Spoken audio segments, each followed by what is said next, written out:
بسم الله. أعوذ بالله من الشيطان الرجيم. بسم الله الرحمن الرحيم. الحمد لله رب العالمين وبه نستعين، والصلاة والسلام على سيدنا رسول الله وعلى آله وصحبه ومن والاه.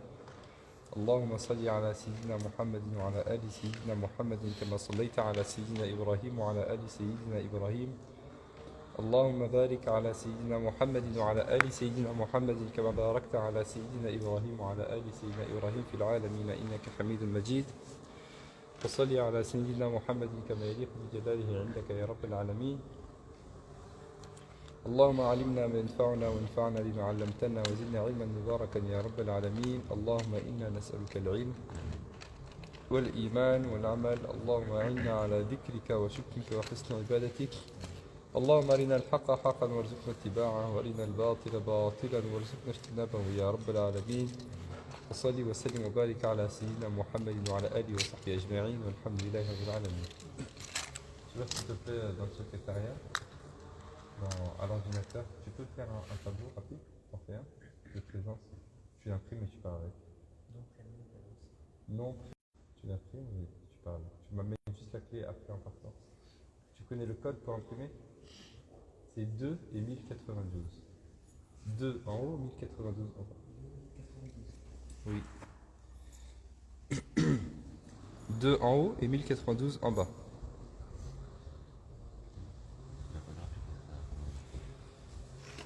Bismillah. Tu lis depuis le début jusqu'à où on s'est arrêté. Je sais pas. C'est à la fin des Les axes spirituels. C'est ça? Non, de la de Rose. D'accord, vas-y. Ok, c'est bon, comme je. Alhamdulillah, wa salatu wa salam ala rasulillah. Livre Al-Fiqhiyya de Sidi Abdul Qadir Al-Fassi. Vous en dire ça.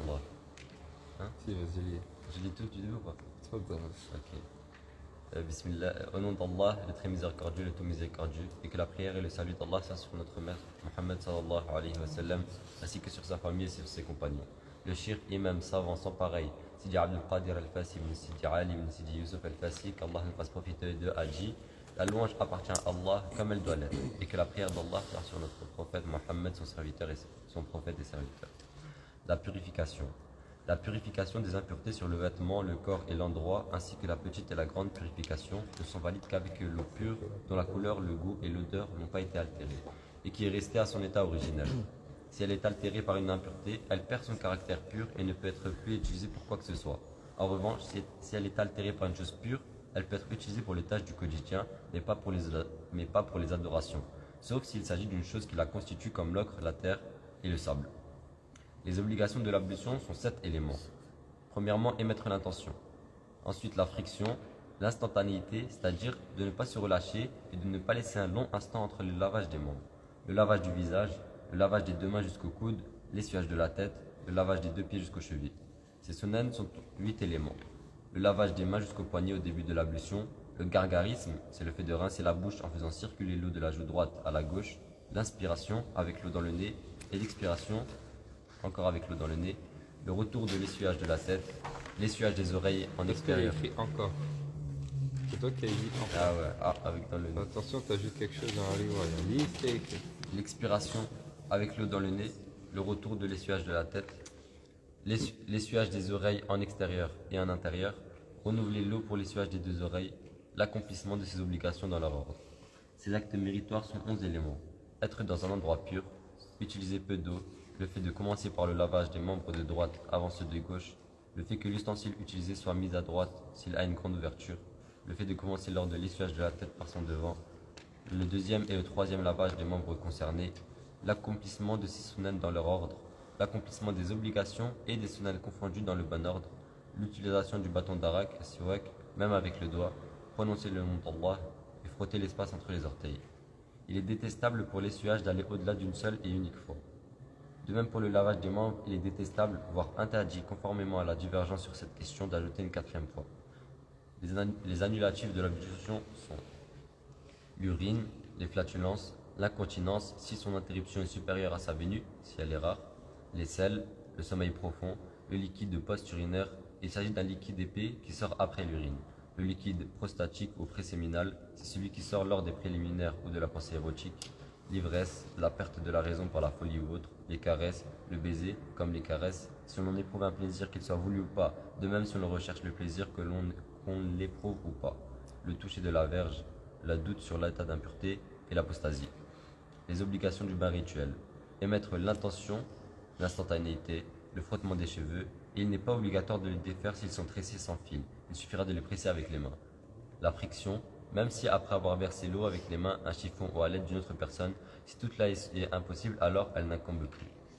Ces sunnan, le lavage des mains au début, le gargarisme, l'aspiration avec l'eau dans le nez, l'essuage du conduit auditif, il s'agit du trou de l'oreille. Et ces actes méritoires, prononcer le nom d'Allah, le fait de commencer par laver les impuretés, le triplement du lavage de la tête, le fait de devancer le lavage des membres de l'ablution aux autres membres, utiliser peu d'eau, le fait de devancer le lavage du haut du corps à son bas, le fait de devancer le lavage du côté droit du corps à son côté gauche. Shukran. Est-ce que jusqu'ici il y a des questions? Tout est clair. Donc on a déjà vu toutes ces choses-là, on les a un petit peu donc explicitées. Est-ce qu'il y a dans ce qu'on vient de lire des choses qui ne sont pas claires? Y compris dans les formules qui sont utilisées là. C'est bon? Oui. C'est quoi l'incontinence?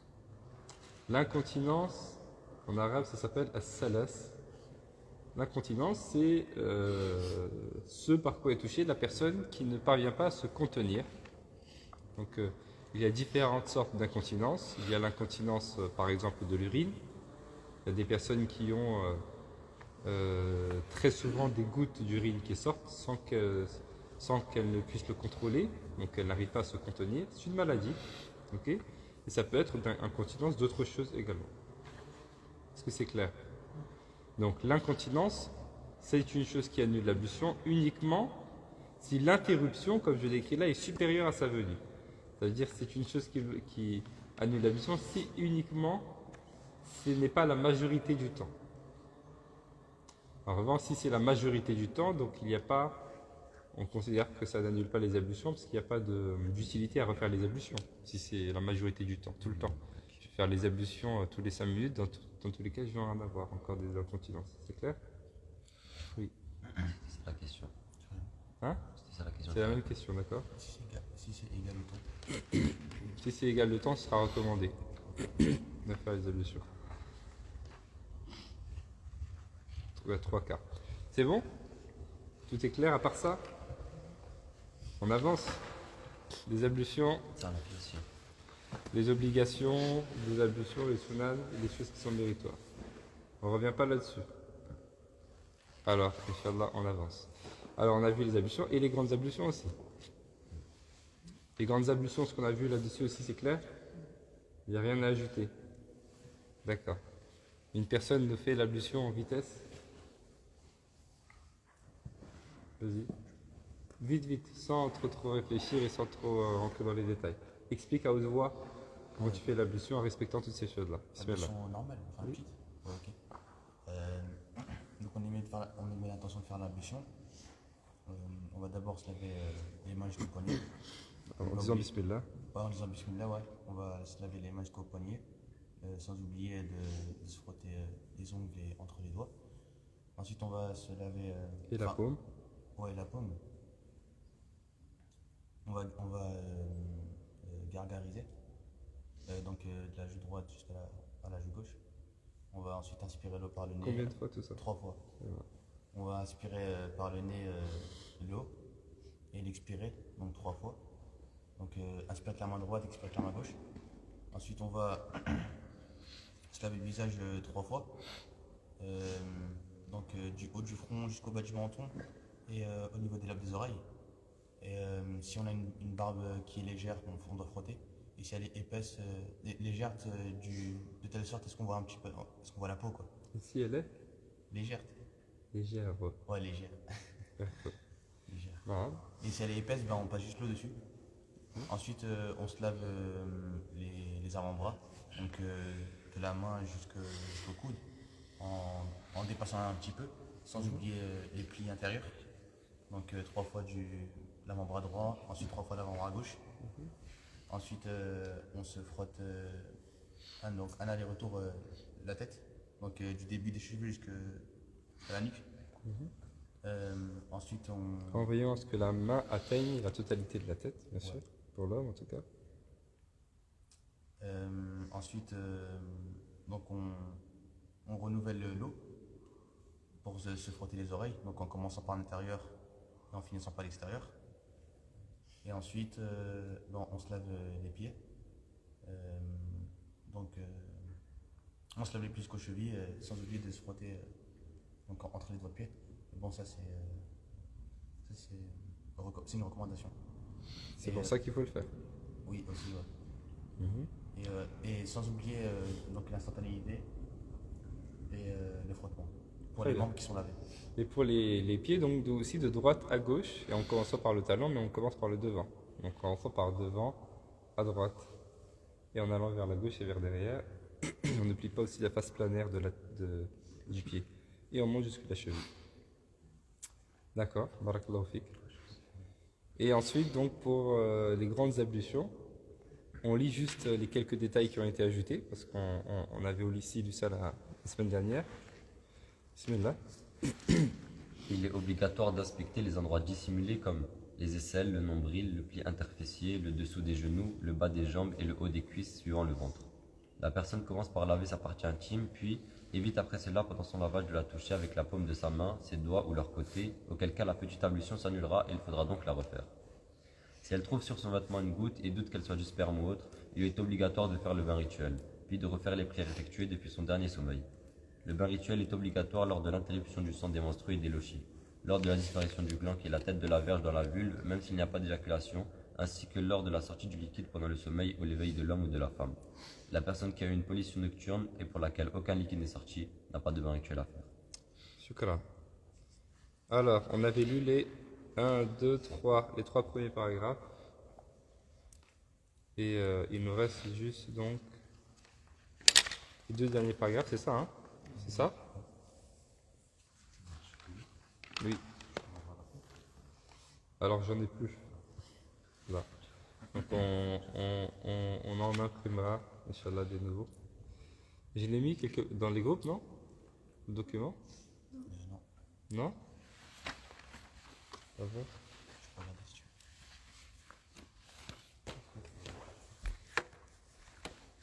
veux. Je vais le mettre pour que vous puissiez suivre. Si je le retrouve, parce que je l'ai. Où est-ce qu'il est le document? Le document, où est-ce qu'il est?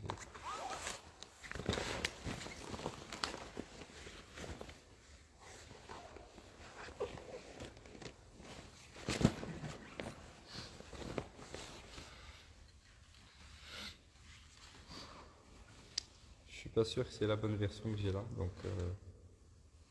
après on fera une photocopie après. Peut-être dans mon mail, je sais pas.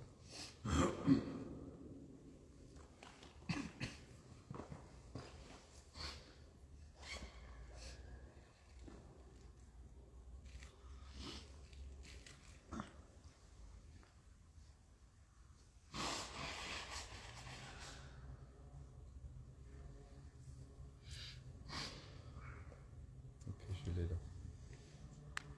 Je vais vous l'envoyer dans le groupe des cours du dimanche.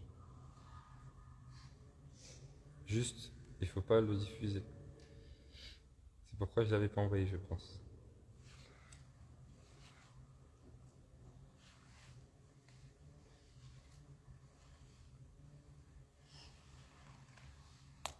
Non, mais je préfère le faire PDF après.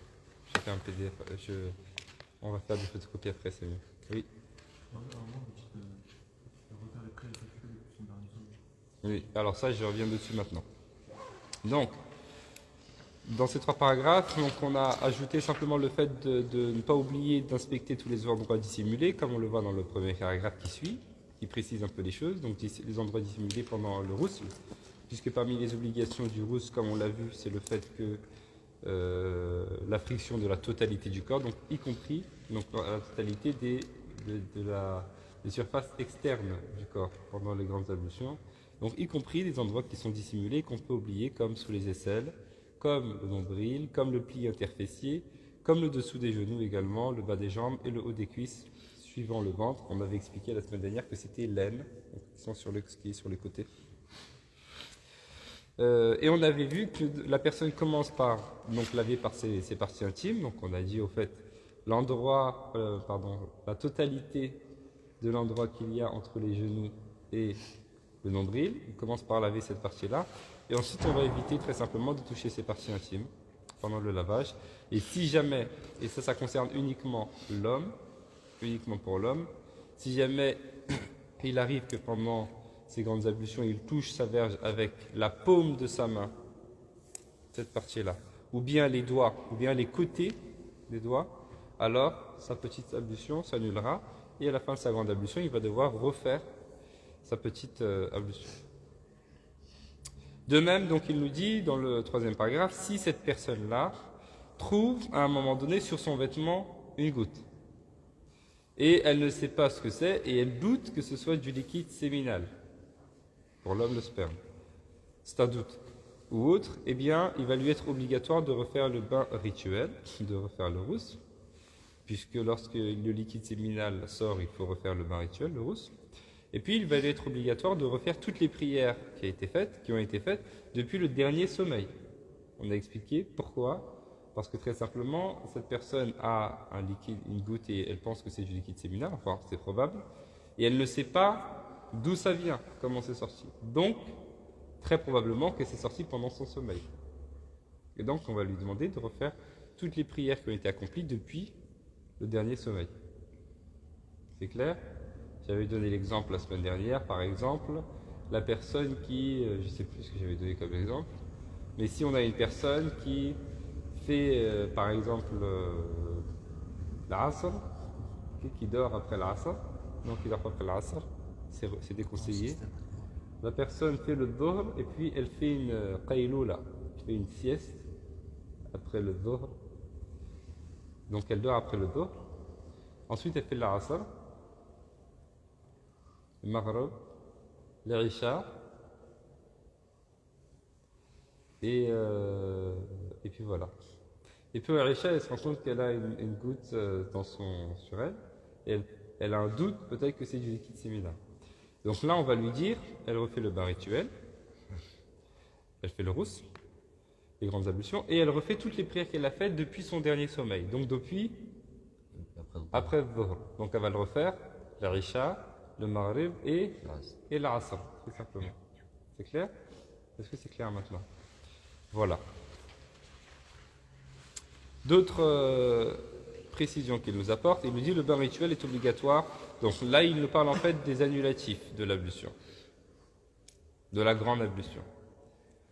Il nous parle des annulatifs de la grande ablution. Pour les petites ablutions, il nous les a listés. Il les a listés. Ici, il ne les a pas listés. Il en a fait donc un paragraphe, mais aussi parce qu'il y en a beaucoup moins. Donc, qu'est-ce qui rend obligatoire le bain rituel ? Le bain rituel est rendu obligatoire lors de l'interruption du sang des menstrues. Donc ça concerne uniquement la femme. Lorsque elle sort de sa période un petit peu de menstrues, eh bien le bain rituel est obligatoire. Elle ne peut pas prier tant qu'elle n'a pas fait de bain rituel. Elle ne peut pas non plus avoir de relation avec son mari tant qu'elle n'a pas fait le bain rituel. Pareil pour les lochis. Donc je rappelle, le lochis, c'est le sang qui sort après que la femme ait eu un enfant, après l'accouchement. On avait vu quel est le maximum pour le sang des menstrues ? 15 jours. Et pour les lochis ? 60 jours. C'est 2 mois, tout à fait. Vous avez retenu ça. Et le minimum ? Non. Il n'y a pas de maximum. Tout à fait. Et ensuite, donc le bain rituel, retenez, est d'abord obligatoire lorsque on est à la fin de la période des menstrues ou bien à la fin de la période des lochis. Le bain rituel est rendu obligatoire également lors de la disparition du gland qui est la tête de la verge dans la vulve. Donc lorsqu'il y a un rapport intime, et pas n'importe quel rapport intime, c'est celui-ci uniquement et pas les autres, ce qui est préliminaire, etc. S'il n'y a pas d'écoulement, ça ne nécessite pas le bain rituel, mais à partir du moment où il y a disparition du gland qui est la tête de la verge dans la vulve de la femme, là, à cet instant précis, il y a l'obligation de faire le bain rituel pour les deux. même s'il n'y a pas, d'écoulement, même s'il n'y a pas d'éjaculation. Le fait qu'il y ait eu ce contact-là fait que il y a le bain rituel qui est devenu obligatoire. De même, lorsqu'il y a la sortie du liquide séminal, donc là j'ai mis la sortie du liquide, c'est liquide séminal. Hein.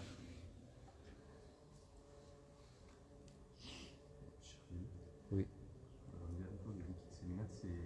C'est le sperme. Oui, juste avant. Pendant le sommeil, ainsi que la sortie du liquide séminal pendant le sommeil ou l'éveil de l'homme ou la femme. Oui. Ça veut dire, je ne suis pas endormi, très simplement. C'est-à-dire que je sois endormi ou que je ne sois pas endormi, à partir du moment où il y a écoulement du liquide séminal, alors le bain rituel est obligatoire. Est-ce que c'est clair? Donc, on a combien de cas? On a interruption du sang des menstrues et des locis. On a ce qu'ils appellent le grand rapport sexuel, entre guillemets, en arabe. Et on a l'écoulement du liquide séminal. On a 3 cas. Ici, vraiment, de manière générale, si on veut le résumer, 3 cas dans lesquels le bain rituel est obligatoire. Bien sûr, on peut ajouter à celui-ci l'apostasie, comme on l'a mis pour les petites ablutions. Parce qu'à partir du moment où la personne sort de l'islam, toutes ses actions sont annulées. Donc la personne qui rentre dans l'islam doit refaire, y compris les grandes ablutions. Est-ce que c'est clair? Ensuite, il nous dit la personne qui a eu une pollution nocturne et pour laquelle aucun liquide n'est sorti n'a pas de bain rituel à faire. Donc la personne qui a fait un rêve érotique par exemple pendant la nuit, mais ça veut dire qu'il s'est imaginé des choses, mais qui se réveille sans rien avoir, aucun liquide, aucun écoulement, c'est une personne qui n'a pas besoin de faire de bain rituel. Il n'y a rien de palpable, de véritable. Est-ce que c'est clair? Voilà. Maintenant, une personne va nous expliquer, Inch'Allah, comment faire les grandes ablutions. Pareil, en résumé et rapidement, Inch'Allah. Tfaddal. Donc, on est devant l'intention de faire les grandes ablutions. Ensuite, donc, on va se laver la partie de la rola, du nombril jusqu'au genou, sans oublier de passer la main sur tous les plis, donc l'intérieur du genou, les plis qui sont entre le ventre et la cuisse, et les plis interféciés. Je recommence s'il te plaît, j'ai pas suivi. J'étais en train de penser à un cheikh qu'on avait au Maroc qui s'appelle Cheikh Laoun Zaouia. Il m'avait envoyé sa vidéo. C'est un cheikh qui nous enseignait le fiqh. Et parce que ça me souvenait quand on faisait ces parties-là. Donc j'ai pensé à lui. Il s'appelle Cheikh Laouni Zaouia. C'est un faqih. Il n'a pas de diplôme, aucun diplôme, mais il maîtrise les livres. Lui, il a appris de manière traditionnelle. C'est le plus ancien qu'il y a dans l'Institut de l'Ma'araj. Il nous enseigne le tafsir et le fiqh. Non. Donc on émet l'intention de faire les grandes ablutions. Ensuite on va laver la partie de la raoula, donc du nombril jusqu'au genou, sans oublier les plis. Donc l'intérieur du genou, les plis qui sont entre le ventre et la cuisse, les plis interféciés et le nombril. Ensuite, on va commencer par faire donc les petites ablutions. Donc, on va se laver une fois les mains jusqu'au poignet. Donc, ça veut dire la paume de la main, les ongles, enfin le bout des doigts, quoi, et entre les doigts. C'est important entre les doigts. Ensuite, on va se laver tout ce qu'il y avait à laver 3 fois, on va se laver une fois. Donc, la bouche une fois, l'expiration du nez une fois, le lavage du visage une fois, le lavage des avant-bras une fois. Donc le frottement de la tête, ensuite le frottement des oreilles une fois. Donc ensuite après ça on se lave pas les pieds, on va se rincer, enfin on va se laver la tête 3 fois. Donc à ce que l'eau rentre bien au niveau des racines. Ensuite on va commencer par la partie droite du corps, donc la partie droite haute du corps. On va faire couler l'eau. Donc on lave toute la partie droite. Ensuite on va laver la partie gauche haute du corps. Donc jusqu'à la partie du nombril, quoi, qu'on avait lavé avant. Ensuite, on va laver la partie gauche basse du corps. Donc du genou jusqu'à la cheville. Et on va se laver la partie... non. On va se laver la partie gauche basse du corps, donc du genou jusqu'à la cheville. Sans oublier. Et ensuite, on va se laver les pieds une fois. Bien sûr, sans oublier... Donc en commençant par l'avant jusqu'à l'arrière, sans oublier la plante des pieds. Et en bien frottant entre les doigts des pieds. Et bien sûr, sans oublier le frottement donc, pour la totalité du corps en fait. Et l'instantanéité du lavage. Très bien. Bien sûr, on commence par la droite avant la gauche, hein, vous avez compris. Il s'est trompé en disant 2 fois la gauche. Ah ouais? C'est pas grave, oui. Ok. Est-ce qu'il y a des questions? Oui.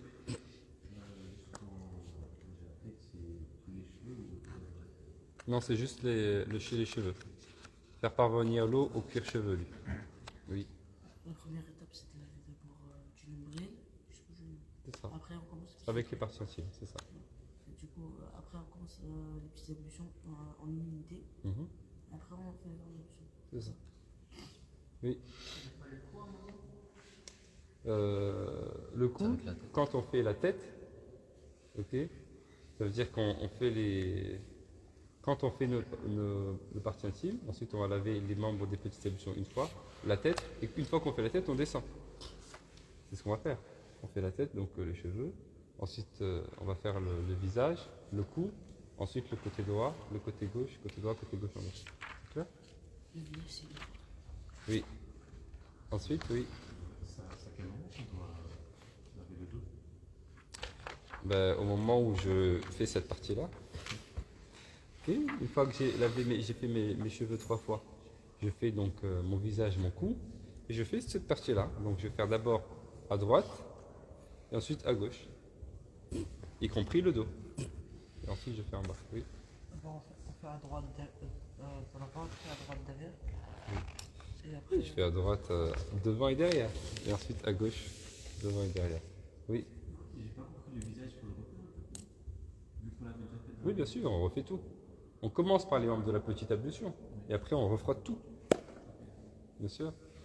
Donc une fois que j'ai fait les membres de ma petite ablution, il est recommandé, ça c'est une recommandation de commencer par les membres de la petite ablution. Je vais faire mes cheveux 3 fois. J'ai déjà fait le passage sur les cheveux, je le refais 3 fois. Et là je vais frotter pour que l'eau parvienne au cuir chevelu. Le visage, le cou, tout ce côté-là, y compris l'avant-bras, même si je l'ai déjà fait avant. Tout ce côté-là, y compris l'avant-bras. Derrière, c'est pareil. Et en bas, pareil. C'est clair? Inch'Allah. Et on repasse pas une deuxième fois sur les membres de la grande aura. Non. Non, non, ça on a dit. Ce qui est entre le nombril et les genoux, on ne retouche pas. Non. Oui. Donc, sur le coup du corps, on commence par la droite, on se prend la gauche, Mhm. ensuite on prend le bas du corps à droite et à gauche. C'est ça. Ce qui est du nombril et les genoux. Oui. Avant de faire le premier lavage, il faut laver la main d'abord ou. Oui, ça c'est aussi c'est recommandé de laver ses mains avant, dans tous les cas. Avant d'introduire dans les ustensiles qu'on utilise pour faire les ablutions, si on utilise un ustensile. C'est bon? ça va démarrer plus avant. Non, non, avec de l'eau. Si tu veux, avec du savon, tu peux, mais tu ne peux pas si tu fais les ablutions dans un ustensile. Sinon l'eau va devenir de l'eau savonnée. Oui. Lorsqu'on lave la partie droite et gauche, il faut commencer par le haut du corps et après. Oui, bien sûr. C'est ce qui est écrit. Hein. Donc d'abord en haut à droite, ensuite en haut à gauche, ensuite en bas à droite et en bas à gauche. C'est bon pour les grandes ablutions, il n'y a plus de questions. Tout est clair. Donc on sait tous faire les grandes ablutions comme il le faut, Inch'Allah, etc. Très bien. Alors on avance. La page suivante. Bismillah. Les grandes ablutions, c'est bon, vous êtes sûr? On passe. Bismillah. L'ablution sèche. Le prière peut faire l'ablution sèche dans les cas d'absence d'eau, d'absence d'outil avec lequel prendre l'eau, de craindre s'il touche l'eau qu'une maladie ne le touche, s'accentue et qu'il ne tarde à guérir.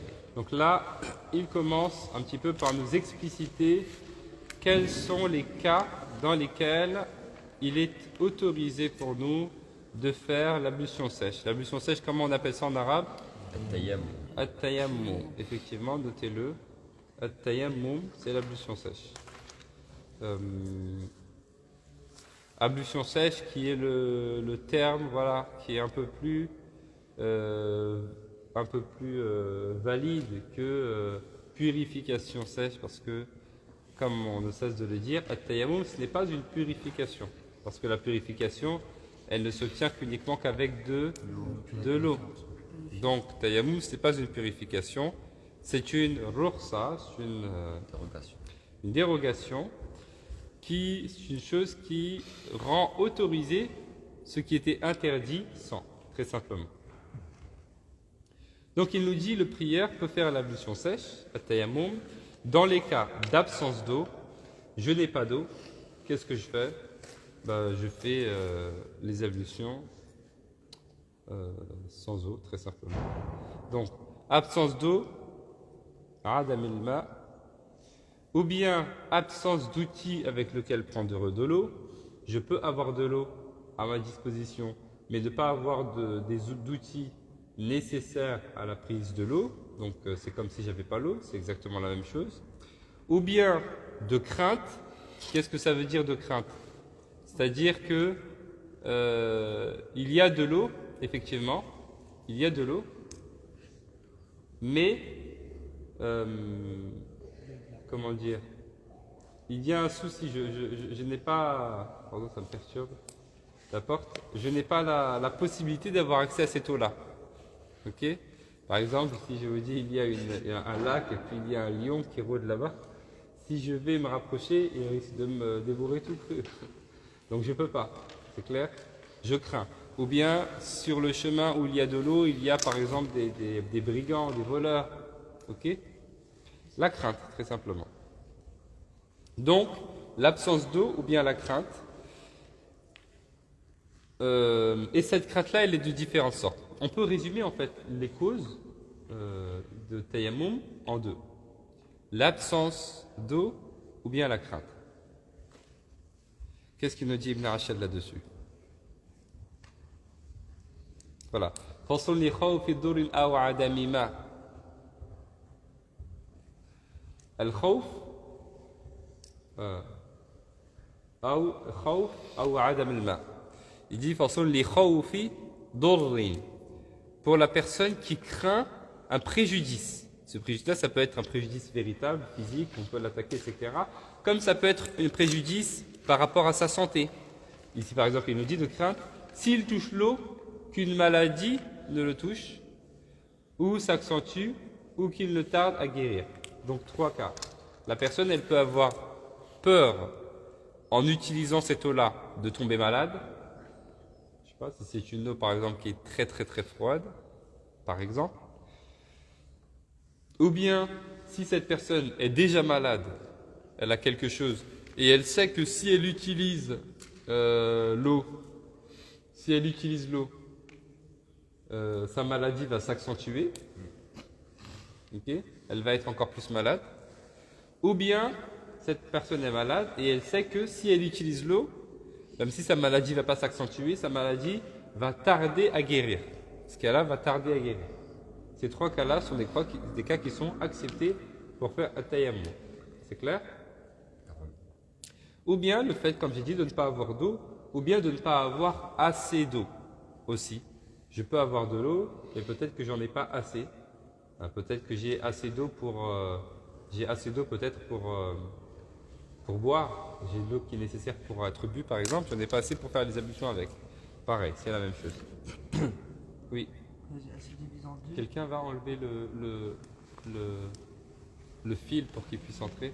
C'est bon, Ryan il va aller. Reste. Vas-y, poursuis. Elle se divise en deux. C'est quoi déjà? La crainte et... Al-khawf ou adam al-ma. Al-khawf, c'est la crainte ou bien l'absence d'eau. Absence d'eau, il a précisé en disant c'est l'absence d'eau, ou bien l'absence d'outils avec lequel prendre de l'eau, ou bien absence d'une quantité suffisante d'eau, si on peut dire. Et puis il y a la crainte, donc la crainte qu'à l'endroit où je vais faire effectivement mes ablutions, il y a quelque chose qui peut m'attaquer, ou bien la crainte que je tombe malade, ou bien la crainte que ma maladie prenne du temps à guérir, ou bien la crainte aussi que cette maladie ne s'accentue. Tu refermes la porte s'il te plaît, Ryan. Referme la porte s'il te plaît. Ensuite, c'est bon, il n'y a plus de questions? Oui. Vous avez dit la crainte, c'est le khawf, et en arabe, et l'absence, c'est Adam il-ma. Adam. Adam il-ma. Al-Adam, qu'est-ce que c'est? Al-Adam, c'est le néant. Al-Adam, c'est le néant. L'absence d'eau.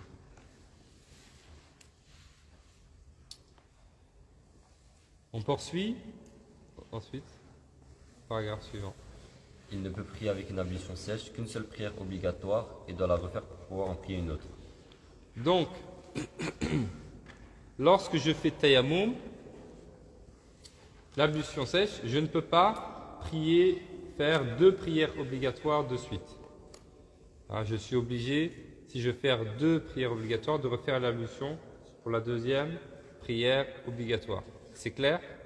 Lorsqu'on fait at-tayammum, lorsqu'on fait l'ablution sèche, on ne peut faire avec cette ablution sèche qu'une seule prière obligatoire. Et pas plus. C'est clair? Exemple, je fais at-tayammum, l'ablution sèche, pour la prière de Dhuhr. Et puis, arrive la prière de l'Asr, sans que je n'ai perdu mon ablution. Sans que je n'ai eu un des éléments qui fait partie des annulatifs de l'ablution. Est-ce que je peux faire la prière de l'Asr de cette manière-là? Pourquoi je ne peux pas? Parce que l'ablution sèche, c'est une prière obligatoire. Très bien, parce que j'ai fait l'ablution sèche pour la prière de Dhuhr, elle n'est valide que pour la prière de Dhuhr. Je vais faire la prière de l'Asr, je dois refaire l'ablution sèche pour la prière de l'Asr. La prière de Maghrib, je dois refaire l'ablution sèche pour la prière de Maghrib, même si je n'ai eu aucun élément qui font partie des annulatifs de l'ablution. Je dois les refaire. C'est clair? Je suis en voyage, je réunis les prières de Dhuhr et l'Asr, ou bien je réunis les prières de Maghrib et l'Isha. Je dois refaire l'ablution sèche. Je fais pour le Dhuhr et je le refais pour la prière de l'Asr, même si je les rassemble. C'est clair? Donc on ne peut pas faire 2 prières obligatoires avec l'ablution sèche. Même si je les rassemble, c'est ça? Oui. Ok. Oui, On peut faire autant de surrogatoires qu'on veut. ça va venir. Poursuis. Il lui est autorisé de prier avec l'ablution sèche effectuée pour une prière obligatoire, la prière au mortuaire, ainsi que l'ensemble des autres sunan et prières surrogatoires. Il lui est également permis de faire l'ablution sèche pour ces dernières, à condition qu'ils soient en voyage ou malades.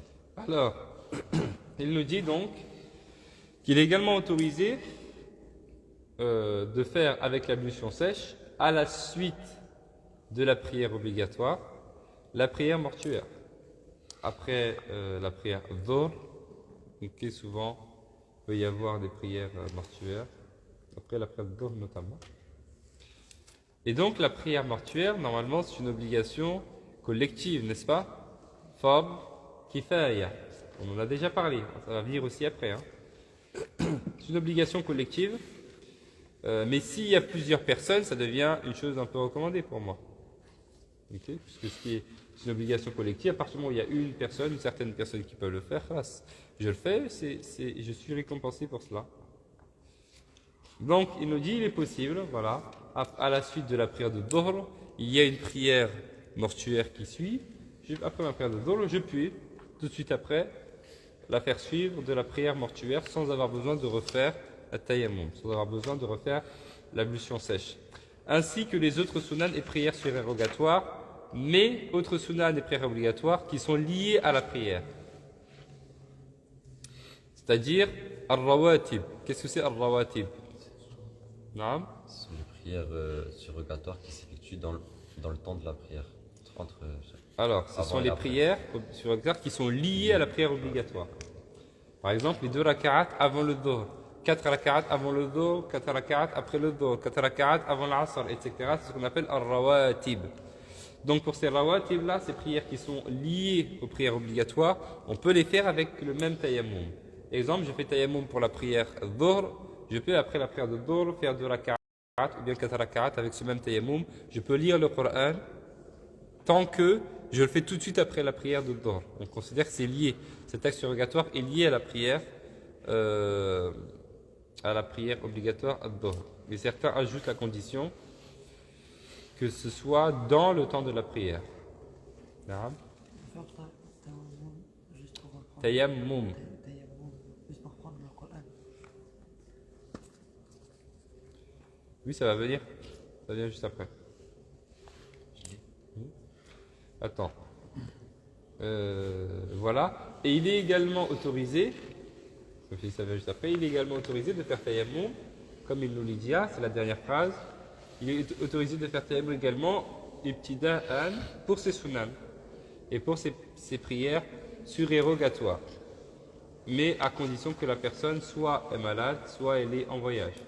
Je ne peux pas comme ça être en bonne santé, être chez moi, ni en voyage, ni malade, je n'ai pas de raison particulière pour faire tayammum, et je fais tayammum, faire une prière surrogatoire. Non, c'est pas possible. Si je suis malade, ou bien je suis en voyage, donc je ne trouve pas d'eau, je peux effectivement faire tayammum pour les prières surrogatoires et pour les sunnat.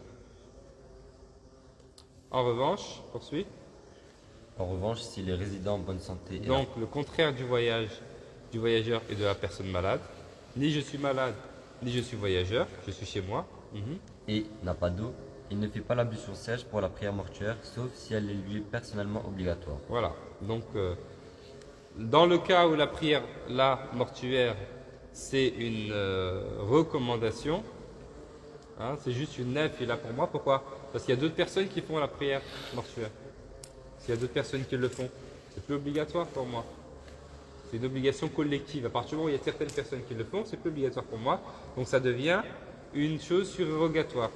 Donc là, je ne peux pas faire un tayammum pour cette chose-là si je ne suis pas malade et je ne suis pas en voyageur. Parce qu'on a vu juste avant qu'on peut faire la prière, on peut faire tayammum pour les choses, les sunan et les prières obligatoires, si je suis en voyage et si je suis malade. Donc dans le cas où la prière mortuaire c'est pour moi une prière surrogatoire, je dois être en voyage ou être malade pour pouvoir faire tayammum. Si ce n'est pas le cas, alors je ne peux pas. C'est clair? Poursuis. De même, il ne fait pas l'ablution sèche pour la prière du vendredi. Voilà. Poursuis.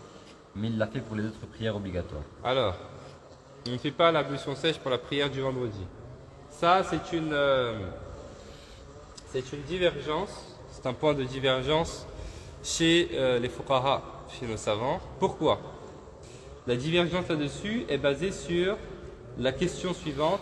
Est-ce que la prière du vendredi, c'est une prière obligatoire en elle-même, qui existe par elle-même, ou bien est-ce que c'est une prière obligatoire qui vient remplacer la prière de Dhuhr? C'est là-dessus que se base la divergence. La prière du vendredi, est-ce qu'elle est obligatoire en elle-même, ou est-ce qu'elle vient pour remplacer la prière de Dhuhr? Donc si la prière du vendredi, elle est obligatoire en elle-même, on devrait pouvoir faire tayammum pour pouvoir la faire. Par contre, si elle n'est pas obligatoire par elle-même, elle vient juste remplacer la prière de Dhuhr, alors on ne devrait pas pouvoir faire tayammum. Parce que si je ne peux pas faire le Jumu'ah, j'ai pas d'eau pour faire le Jumu'ah, bah j'attends. Le Dhuhr, il reste longtemps, jusqu'à la fin du temps de Dhuhr. Si je trouve de l'eau, c'est bon. Alors que le Jumu'ah, non, le Jumu'ah, je suis obligé de le faire avec l'imam. Si je ne le fais pas maintenant, je ne pourrai pas le faire. Vous voyez la différence entre les deux? C'est compris? Voilà, donc c'est ça qui fait qu'il y a une différence un petit peu là-dessus. Donc là, il nous dit, il ne fait pas l'ablution sèche pour la prière du vendredi, mais il l'a fait pour les autres prières obligatoires. Donc là, on considère qu'effectivement la prière du vendredi, elle est là pour remplacer la prière ou bien elle a un remplaçant qui est la prière de Dhuhr. Du coup, si Je n'ai pas d'eau, ou je suis malade, par exemple, je fais tayammum. pour faire J'ai fait la prière de Dhuhr. Je sais pas du mois. Je fais pas Jumu'ah. J'ai fait la prière à Dhuhr. Très simplement. Donc ici, il considère que Jumu'ah, ça remplace. Dhuhr. Mais du coup, ça veut dire que du mois, c'est une prière qui remplace la prière de Dhuhr. Mais c'est ça, on l'a fait à la place de Dhuhr. Du coup, si on ne fait pas du mois, Ça, c'est pour cet avis-là, hein, qui considère que ça vient pour remplacer. Dans des cas, on peut un petit peu prendre, effectivement, donc, notre avis. mais du coup, quand on n'a pas d'eau, ça devient haram de ne pas faire Jumu'ah. Est-ce que ça devient haram de ne pas faire Jumu'ah? À la hasab. Ok, donc si par exemple, je suis à la mosquée, dans le cas, je vais vous dire, je suis en étiquette, ok, considère qu'il n'y a pas d'eau, mais je suis dans la mosquée, tu vois, tu vas pas faire le Jumu'ah, passer sans que tu l'as fait. Tu vois, donc là, on va regarder un petit peu à deux fois. Bien sûr, tu peux faire tayammum, il y a cet avis-là, ok. Mais l'avis ici de notre auteur, c'est effectivement que si je n'ai pas tayammum, donc je ne peux pas, si je n'ai pas d'eau, je ne peux pas faire tayammum Jumu'ah. Mais alors, on fait quand même mieux de prendre. Oui, bien sûr. هو البديل. C'est clair? On poursuit? Oui. Pour les prières obligatoires, par exemple, je vais faire 4 rak'at pour les Dhuhr. Est-ce que, pas pour les deux premières rak'at, une fois que je les ai fait et que je vais faire la deuxième, est-ce que je dois refaire tayammum? Alors, qui peut répondre à sa question? J'ai rien compris. Moi aussi, je sais Il parle du cas de la personne qui a fait tayammum, qui a fait la prière obligatoire, hein, qui a fait Dhuhr, et après Dhuhr, elle a fait 2 rak'at, elle veut refaire encore 2 rak'at, c'est ça? Pour ces 2 rak'at, est-ce qu'elle doit refaire encore tayammum ou pas? pas. Non, il peut le faire. Pourquoi? Parce que c'est rattaché à la prière d'Allah. Hein? Elle est dans le temps de... Elle est dans le temps du Dhuhr et ça suit la prière obligatoire de Dhuhr. Donc non, il n'est pas nécessaire de refaire tayammum. C'est clair? Il faut le refaire si c'est une prière obligatoire que tu t'apprêtes à faire. Oui. J'avais juste une question par rapport à ce que tu avais dit avant. Lorsque on rassemble par exemple le Dhuhr et l'Asr, alors on fait un tayammum pour le Dhuhr et un pour l'Asr. Tout à fait. Très bien. Donc ça, ce sont un petit peu les cas dans lesquels il m'est autorisé de faire at-tayammum, c'est-à-dire l'ablution sèche. On résume, ces cas-là, il y en a combien? En résumé, la situation de l'absence de l'eau, très simplement. Je n'ai pas d'eau, ou bien je n'ai pas assez d'eau, ou bien je n'ai pas les outils qui vont me permettre d'utiliser l'eau. C'est clair? Ça, ce sont les situations qui nous permettent de faire l'ablution sèche at-tayammum. Poursuis. Oui. C'est qui? J'ai pas compris ici.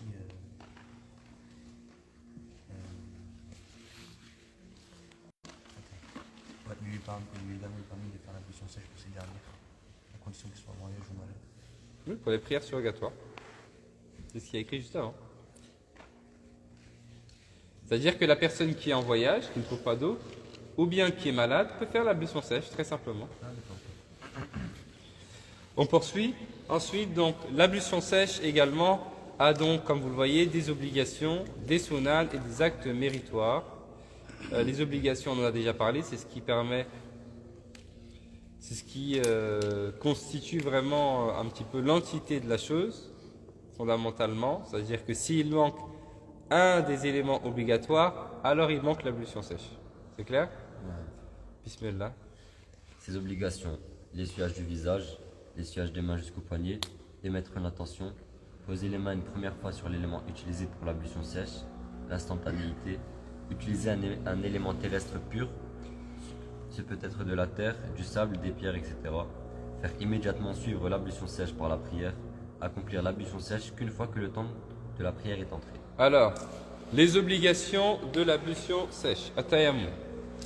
Première obligation, l'essuyage du visage.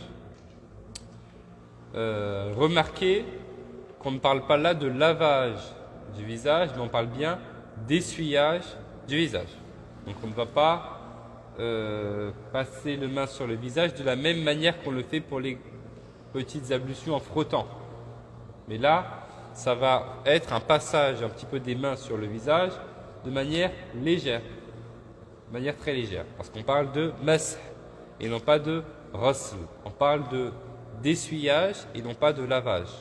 Comme pour la tête, dans les ablutions, on ne parle pas de lavage mais d'essuyage. On passe uniquement les mains mouillées dessus. Pareil pour les oreilles. Donc, l'essuyage du visage. Le visage, on a déjà délimité un petit peu ces parties. Donc, des oreilles aux oreilles et de la racine des cheveux jusque le bas du menton. Tout ceci fait partie de l'ouajaha, fait partie de visage. Ensuite, on ajoute à cela, deuxièmement, l'essuyage des mains jusqu'au poignet. Pareil, là on ne parle pas de lavage, mais on parle de mess, et non pas de reste. On parle d'essuyage des mains jusqu'au poignet. Donc les mains jusqu'au poignet, deuxièmement. Et ce sont les deux choses que l'on fait sur le corps, de manière obligatoire. Il y en a d'autres, mais qui ne sont pas obligatoires. Qu'est-ce que ça veut dire? Ça veut dire que si je me contente dans mon ablution sèche de faire uniquement que ces deux membres-là, bah, mon ablution sèche est valide. C'est clair? Bien évidemment, il faut émettre l'intention, comme vous le voyez, troisièmement, émettre l'intention, donc l'intention de l'ablution sèche, obligatoire, le fait de rendre autorisé ce qui était interdit, ce qui est interdisant. Quatrièmement, le fait de poser les mains une première fois sur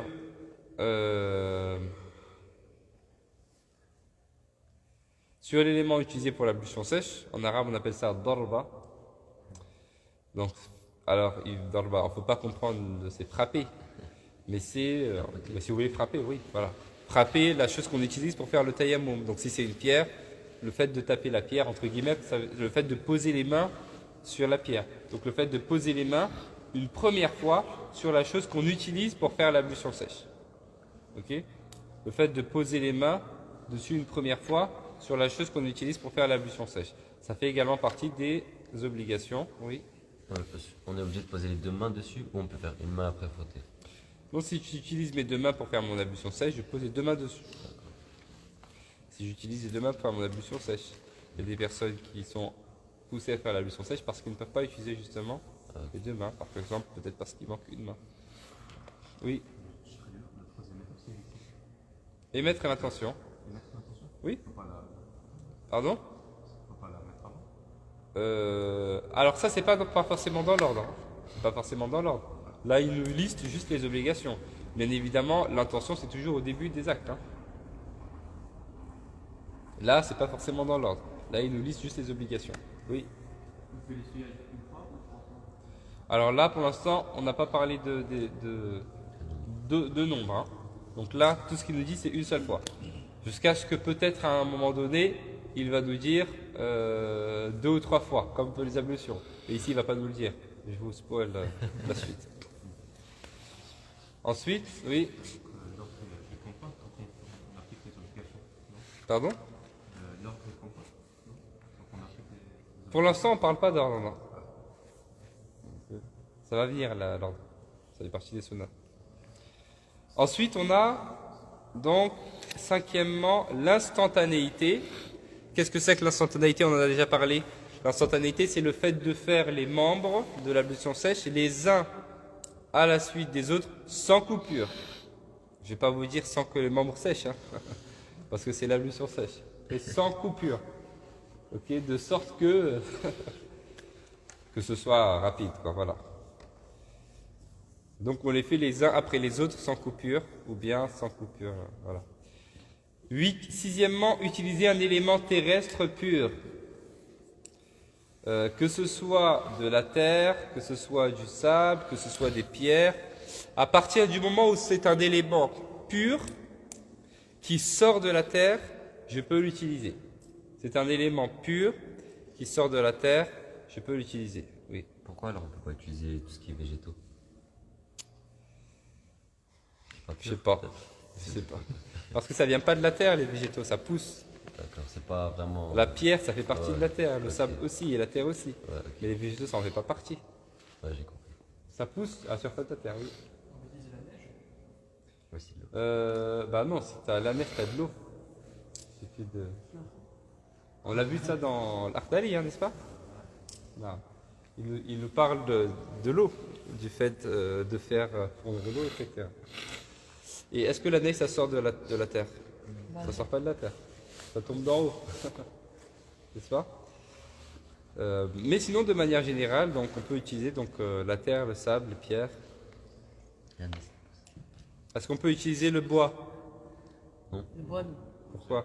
Parce que ça sort pas de Ça la sort terre. pas de la terre, n'est-ce pas? Ce qui est bois, etc. Mais dans l'Akhdari, il avait dit on pouvait utiliser des briques de terre cuite. Oui, c'est de la terre. C'est de la terre, ça raconte. Bien sûr, c'est de la terre. Ok. On peut Ouais, utiliser c'est de l'or vrai, c'est vrai. sans trop de l'or. Ah ouais. Est-ce qu'on peut utiliser de l'or? C'est ça le problème. Je sais pas. C'est un minéraux. Je Ah, sais ça pas. va. Oui, bah, je sais pas. Agib, hein. Alors, je pense pas qu'on puisse. C'est une Non. question. Oui. Des dingues.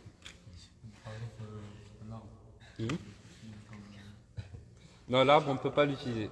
On peut pas l'utiliser parce que c'est du bois, n'est-ce pas?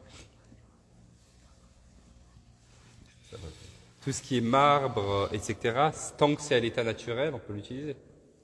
Ça fait partie des pierres. Si c'est à l'état naturel.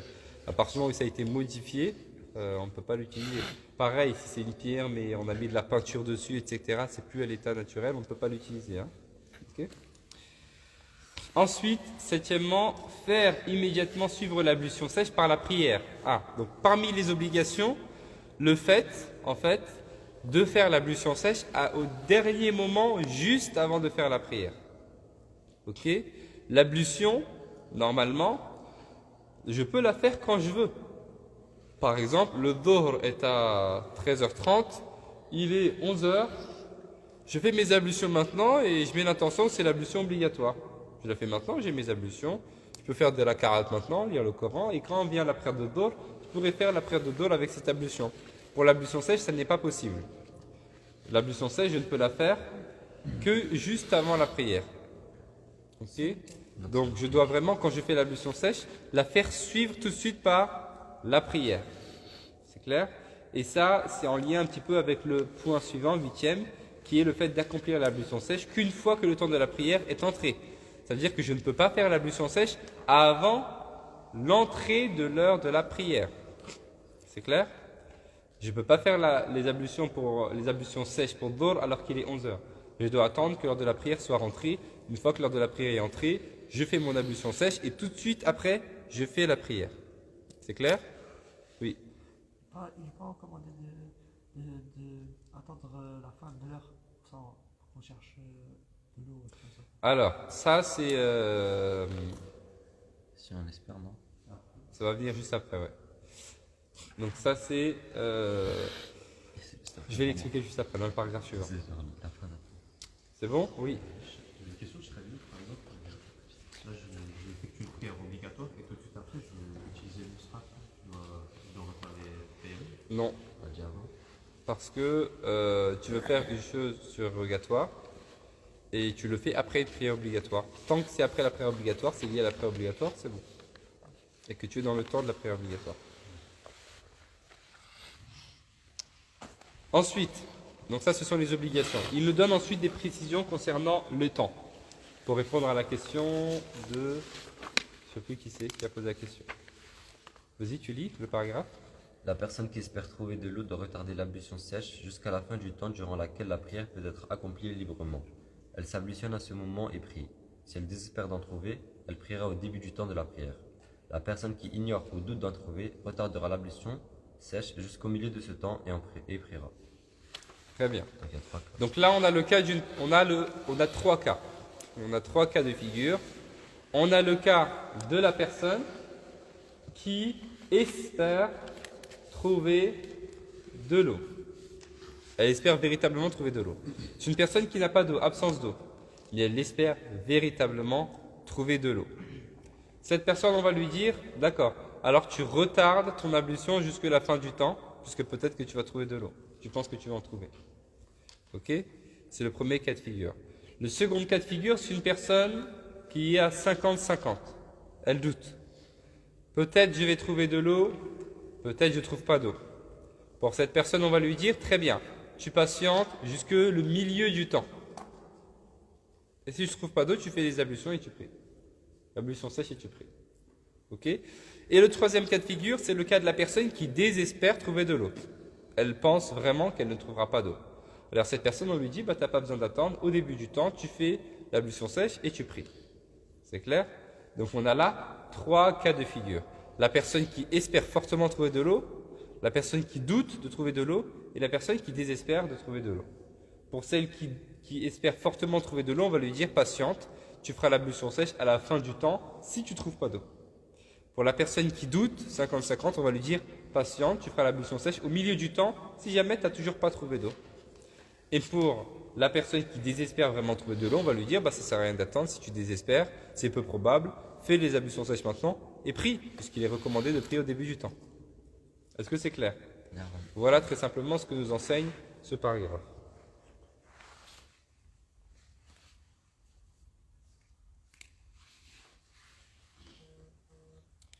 Ensuite, les sunan. Ces sunan, l'essuyage des mains jusqu'au coude, renouveler la pose des mains sur l'élément utilisé pour l'ablution sèche, l'accomplissement des ablutions sèches dans son ordre. Donc les sunan de l'ablution sèche, le fait d'essuyer les mains jusqu'au coude. Nous avons vu que l'essuyage des mains jusqu'au poignet était une obligation, juste avant. Ici, l'essuyage des mains jusqu'au coude est une sunan. Vous voyez, c'est l'inverse des prières, c'est l'inverse de l'ablution. Hein? Pour les ablutions, c'est jusqu'au coude qui est obligatoire et jusqu'au poignet qui est surrogatoire. Là, c'est l'inverse. Oui. Si j'ai bien compris, là, on passe les mains sur l'ustensile. Après, On va voir alors. Oui. Et ensuite, ça va venir à l'ordre. C'est l'essuyage des mains jusqu'au coude, c'est ça? Oui. L'essuyage, hein, c'est pas le lavage. Oui. Du coup, l'essuyage des mains jusqu'au coude, ça signifie que c'est une bras. Tout à fait. L'avant-bras, tout l'avant-bras. Et si toi c'est une sunnah, ça veut dire si on sort le problème de la sunnah, c'est juste C'est ça. Tout à fait. Donc l'essuyage des mains jusqu'au coude. C'est pourquoi vous allez voir des personnes qui font tayammum parfois en faisant uniquement jusqu'au poignet, qui se contentent de ça, et le visage. Et vous allez voir qui vont aller jusqu'au coude et le visage. Ils font jusqu'au coude avec les mains et le visage, puisque en faisant le coude des mains jusqu'au coude, il y a le poignet avec et le visage, n'est-ce pas? Et ensuite, deuxièmement, parmi les sunnas, nous avons également le fait de renouveler la pose des mains sur l'élément utilisé pour l'ablution sèche. Nous avons vu que poser les mains une première fois sur la chose qu'on utilise pour l'ablution sèche, c'est une obligation. La poser les mains une deuxième fois, c'est une chose qui est recommandée. Hein? Dans le cadre des sunan, là, ils ne nous disent pas quand on le repose. C'est-à-dire qu'il faut juste le reposer pour l'instant. Ah oui, ce ça. Mais ce sera, on va voir que ce sera pour le second élément. Le fait de retarder la prière jusqu'à la fin du temps. C'est le temps d'Alouis. Non? Le temps Ikhtiyari. Oui. Ok. C'est pas le temps darouri, hein. C'est le temps ikhtiyari. C'est le temps pendant lequel je peux accomplir la prière de manière libre.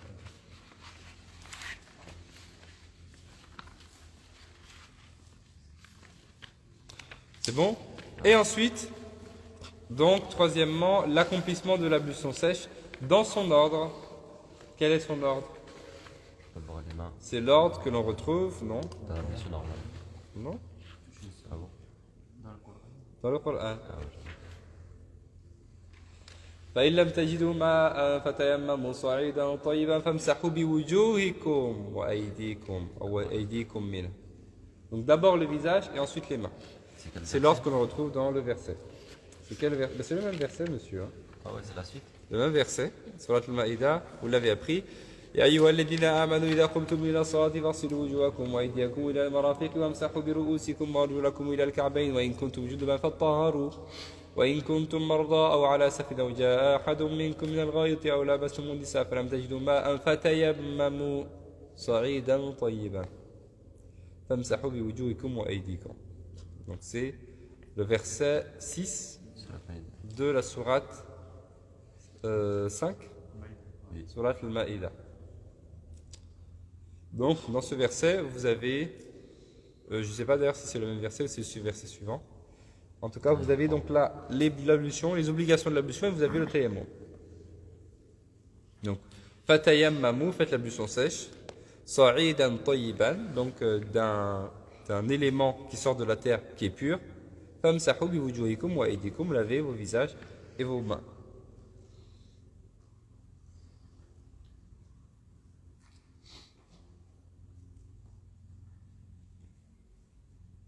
ما يريد الله ليجعل عليكم من حرج ولكن يريد ليطهركم وليتم نعمته عليكم.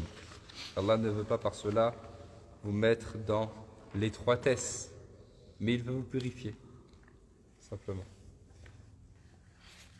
Et il veut parfaire sur vous son bienfait.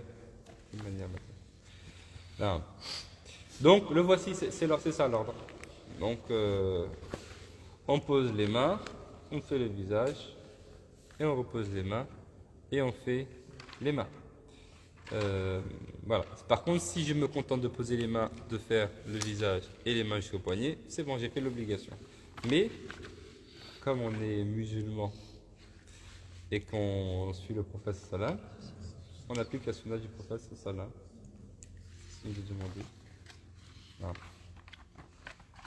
Justement parce que c'est la sunna du prophète sallam. Mais si jamais un jour je suis pressé, ou bien il y a un chien qui me course, ou bien je ne sais pas ce qui se passe, je suis très pressé, je vais faire uniquement l'obligation. Donc je pose mes mains sur l'élément, je fais juste le visage et les mains jusqu'au poignet. C'est clair? Oui.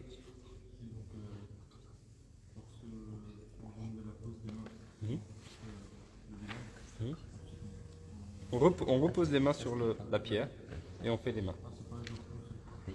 Non, je pose les deux en même temps. Si c'est possible. Si c'est possible. Si tu veux pas, tu veux pas. Non.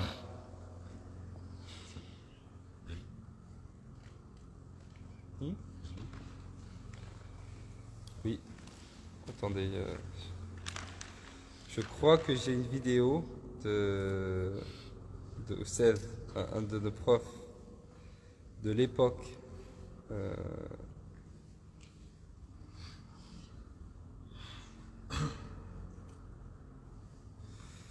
Qui nous faisait tayammum. Bon, je vous montrerai après, Inch'Allah.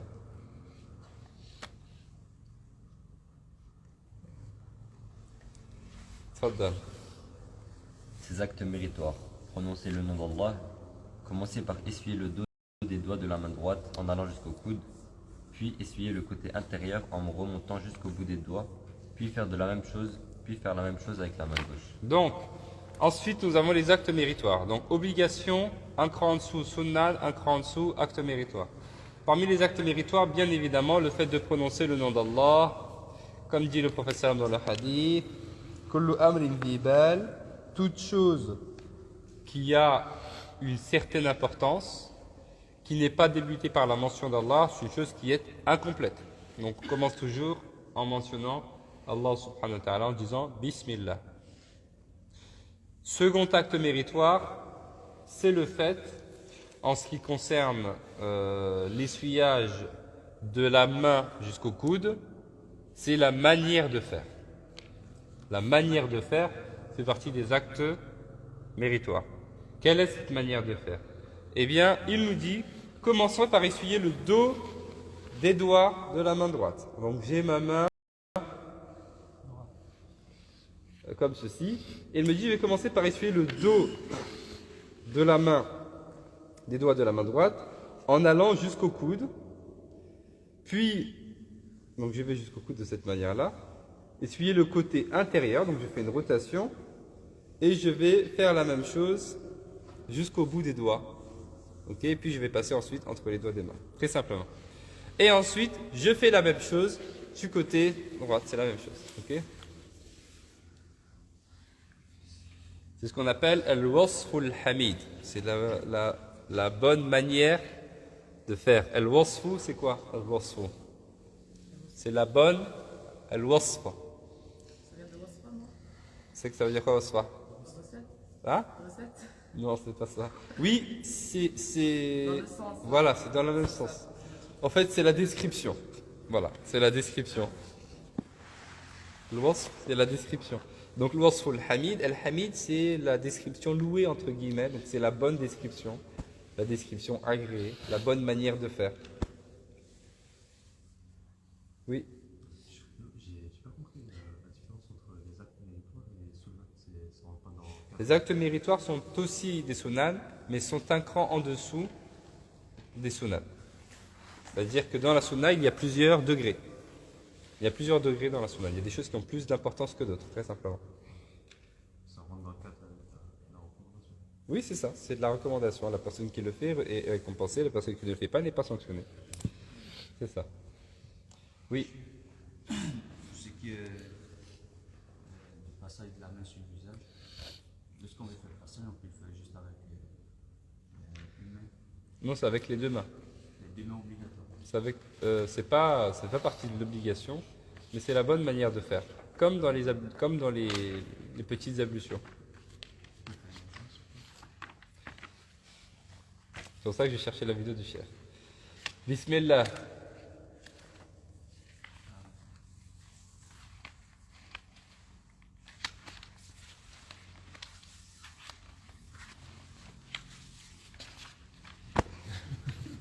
Vous savez, c'est bon?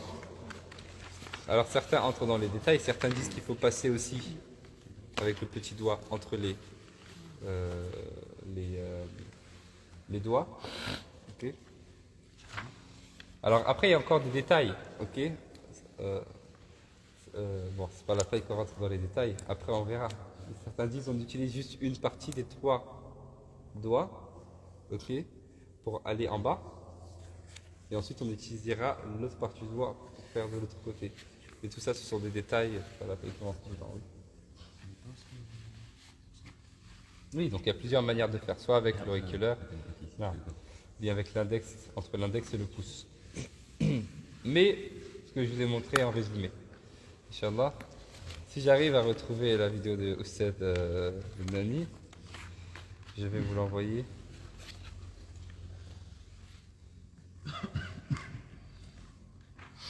C'est ma mère qui m'a envoyé un message pour que j'aille voter. Mélenchon. Elle m'a dit pour Mélenchon. J'ai pas ouvert son message, mais écrit Mélenchon. Alors, je vous retrouverai, Inch'Allah, la vidéo et je vous la mettrai dans le groupe Les cours du dimanche. D'accord? Comme ça, vous l'aurez, Inch'Allah. Est-ce qu'il y a des questions là-dessus? Obligation, sunan, acte méritoire? Non? Donc, tout le monde sait faire l'ablution sèche. Est-ce qu'il y a une pierre là-bas? Il y avait une pierre quelque part, hein? Regarde soit au bout là-bas, soit dans l'un des deux casiers là, il y a une pierre. Tu regardes, tu ne l'as pas. On poursuit. L'ablution sèche s'annule avec les mêmes éléments qu'annule l'ablution ordinaire. Donc, ce qui annule l'ablution normale avec l'eau annule également l'ablution sèche. C'est exactement la même chose. On a vu la dernière fois, ou bien la semaine d'avant, les éléments, la dizaine d'éléments qui font partie des annulatifs de la petite ablution. Tout ce qui annule la petite ablution annule également l'ablution sèche. C'est la même chose. C'est clair? Mais on ajoute à tous ces annulatifs-là un autre annulatif qui est spécifique à l'ablution sèche. Quel est-il cet annulatif? Poursuis. Elle s'annule également lorsque l'eau est trouvée après l'accomplissement de l'ablution sèche, mais avant d'avoir pris. Voilà. Donc on ajoute cet annulatif-là. C'est-à-dire que tout ce qui annule la petite ablution annule également l'ablution sèche. Mais j'ajoute à cela le fait que j'ai fait mon ablution sèche, j'ai pas encore prié, et entre le moment où j'ai fait mon ablution sèche et je m'apprête à prier, je trouve de l'eau. N'est-ce pas? Je fais mon ablution sèche avec la pierre, je me mets en direction de la khibra, je lave mes mains et j'entends de l'eau qui tombe du ciel. À partir du moment où j'ai entendu l'eau, ça veut dire que je sais qu'il y a de l'eau, automatiquement mon ablution sèche, elle s'est annulée. Et si c'est la fin du temps? C'est après. Ah, je crois que tu as dit c'est la fin des temps. La fin du temps. C'est la fin du temps. parce qu'on avait peut-être attendu en espérant que l'eau vienne.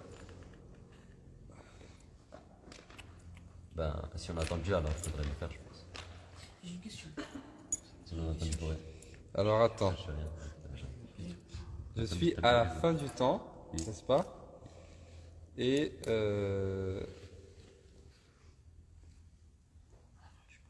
Et je m'apprête à faire la prière et je me rends compte qu'il y a de l'eau. Enfin. Et si je fais pas la prière tout de suite, alors le temps va sortir. Et j'ai fait mon tayammum. Ça veut dire on voit comme ça hein? ça dépend, est-ce que j'ai la possibilité de faire une rak'at dans le Ah, temps ou pas? D'accord. Ok. Si je peux, parce que la prière, vous savez que la prière, elle est accomplie dans le temps à partir du moment où j'ai la possibilité de faire au moins une rak'at. C'est-à-dire 2 soujoud. Oui. Non, un sujoud, un c'est sujoud. suffisant. Un sujoud. C'est clair? À partir de ce moment-là, j'ai la prière dans le temps. C'est clair? D'accord. Et si on veut aller plus loin que ça, Allahu A'lam. Si on va aller plus loin que ça, je ne sais pas. Mais, ouais. Parce qu'il y a la question de temps darouri. Est-ce qu'on considère ça comme une excuse? Je ne sais pas. C'est ça, je vais dire. Oui. Alors, attendez, juste une question d'abord là-bas. Qui l'a posée? C'est quoi déjà? Si, par exemple, on s'apprête à faire la vidéo sèche, et après on trouve de l'eau et on est à la fin du temps de la prière. Ah d'accord, bah voilà. Si on fait la position Du coup, basse, c'est la même réponse. Hein? C'est la même réponse. Oui, c'est la même réponse. Oui. Tu voulais dire? Ça va. On a fait tayammum. On va faire takbir, une prie, et là on entend l'eau qui coule. Quand c'est une prière. Tombe du ciel. Qui te dit? Bah c'est pas grave, ça tombe. Laisse-le tomber, c'est pas grave. Tu te bouches les oreilles. Tu te bouches les oreilles comme il dit. Non, ça n'a aucune incidence. À partir du moment où on a commencé la prière, on considère qu'elle a été faite. Non. On peut pas. Si on sort, c'est Non, on ne peut pas sortir la prière. Au moment où je devais faire la prière, je n'avais pas d'eau. Donc j'ai fait ce qu'il fallait faire. Quand j'avais pas d'eau, je suis rentré dans ma prière de cette manière-là. La prière, c'est bon. Par contre, il va être recommandé de la refaire dans le temps de la prière. On va dire que la prière, elle est valide. Mais s'il reste du temps, il est recommandé de la refaire dans le temps de la prière. C'est clair? Donc, j'ai fait mon ablution sèche. Avant que je commence la prière, je trouve de l'eau. Ou bien je me rappelle, ah oui, au fait, j'ai une bouteille d'eau dans mon coffre de ma voiture. Automatiquement, mon ablution sèche s'annule. Par contre, je fais mon ablution sèche, j'entre dans la prière. Pendant la prière, je vois de l'eau qui coule. Eh bien, je continue ma prière. Par contre, il va être recommandé de refaire la prière si je suis toujours dans le temps de la prière. Par contre, je suis dans la prière, ou peut-être même j'ai fait la prière, et j'ai fait l'ablution sèche. Je pense qu'il n'y a pas d'eau, mais après je me souviens qu'au fait, c'est parce que j'avais mal cherché. Qu'en fait, il y avait de l'eau juste là-bas sur la table, mais j'avais complètement oublié. Là, on considère que c'est un manque de rigueur dans la recherche de l'eau, et donc il faut refaire la prière. Okay. Oui.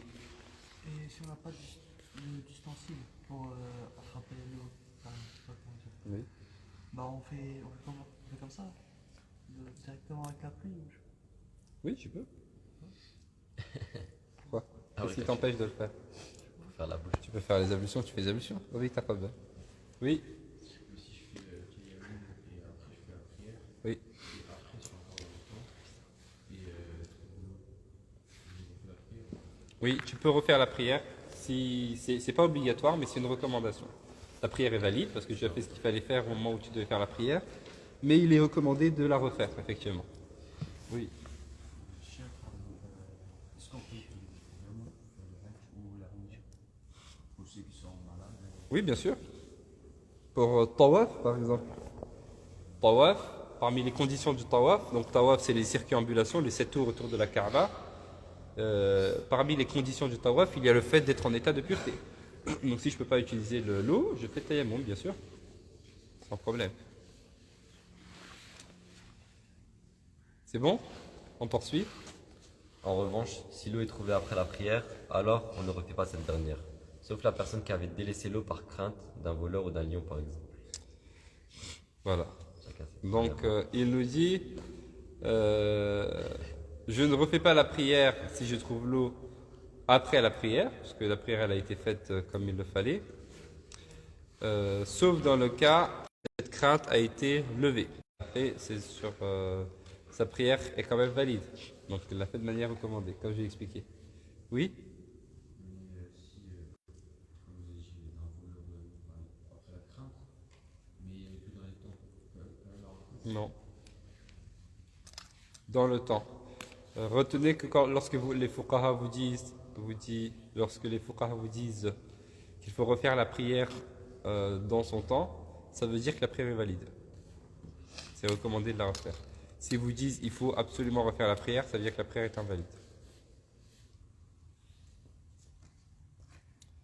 Vous avez entendu souvent yu'idu fil waqt. Ça veut dire qu'il doit la refaire dans le temps.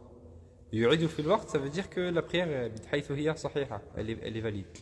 Par contre, s'il vous dit yu'idu abadan, il doit absolument refaire la prière, quel que soit le moment où il s'en rappelle, ça veut dire que la prière est invalide. C'est clair?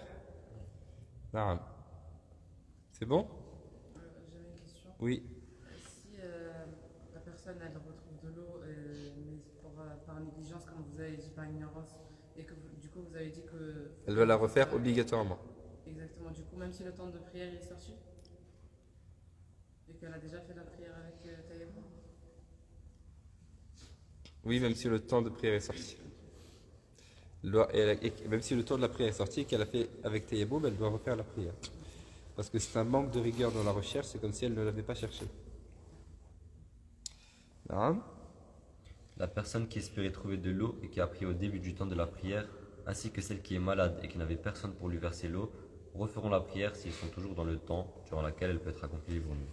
Pareil là, donc on parle de la personne qui est malade et qui n'avait personne pour lui verser de l'eau, ça veut dire il y a de l'eau. Il y a de l'eau, mais la personne n'a personne, elle est malade, elle ne peut pas peut-être bouger, elle est handicapée, je ne sais pas, et elle n'a personne qui peut venir lui verser de l'eau. Donc là, cette personne-là, si elle trouve une personne qui peut venir lui verser de l'eau, eh bien, elle va faire son ablution, elle va refaire la prière. Pareil pour la personne qui a pris au début du temps, qui ensuite trouve de l'eau. Uniquement de manière recommandée, c'est-à-dire que la prière est effectivement valide. Elle est valide, puisqu'ils ont fait ce qu'il fallait faire au moment où il fallait faire la prière. Non. La formulation, c'est la personne qui espérait trouver de l'eau et qui a quand même pris au début du temps, enfin il n'y a pas écrit quand même, mais qui a pris au début du temps de la prière. La personne qui espérait trouver de l'eau et qui? Et qui a pris au début du temps. C'est normalement qu'on espère. C'est ce que j'ai écrit. Oui, et normalement qu'on espère. On doit attendre jusqu'à la fin, non? Qu'on espère trouver de l'eau. Oui, tout à fait, c'est ça. Alors Donc là, ça, c'est le cas de la personne qui espérait trouver de l'eau et qui, malgré ça, a pris au début du temps. par ignorance ou même ou non. Comme ça. D'accord. Ça peut être par, Même en le sachant. ça peut être par ignorance, ça peut être Ok. volontairement, peu importe. La personne n'a pas fait quelque chose de haram. Hein. D'accord. Et C'est juste il a pris une le- règle qu'on lui donne qu'il est mieux de respecter, effectivement. Taïb. Est-ce qu'il y a des questions là-dessus? Non? Allez, quelqu'un vient nous faire tayammum avec la pierre. Qui c'est qui nous fait tayammum? Fadda. Tu es notre mannequin aujourd'hui.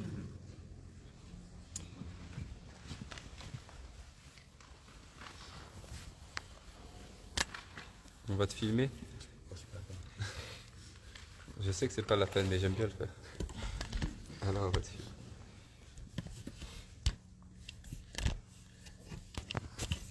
Explique-nous ce que tu fais. Oui.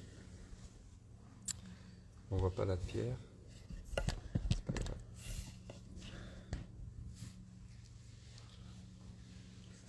Tafaddal.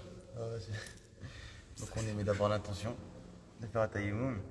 Ensuite on commence à dire bismillah. Donc là avec les deux mains en fait on va toucher l'élément pur qui vient du sol. Ensuite on va d'abord se laver le visage. Donc on se lave de la racine des cheveux Est-ce qu'on se lave le visage? Enfin non, c'est celui le visage, ouais. Donc de la racine des cheveux jusqu'au bas du menton. Donc ceux qui ont de la barbe, ils vont juste passer sur leur barbe. Et sans oublier donc les plis. Ici. On frotte pas, hein? Ouais, juste essuyer. Voilà. Après, on reprend l'élément pur. Donc on va l'essuyer. Après là, ben, on va s'attaquer donc, au bras. Donc là, avec le bras gauche, enfin non, on commence par le bras droit. Donc en fait, on va prendre, ouais, ça. Donc on va prendre en fait ces trois doigts là, sans toucher avec le bout des doigts. Donc on descend ici. Comment du haut des Ouais, doigts. ouais, ça. En haut des doigts. Attention, hein. Là, l'essuyage de l'avant-bras. Donc tout ça, ça fait partie de l'avant-bras.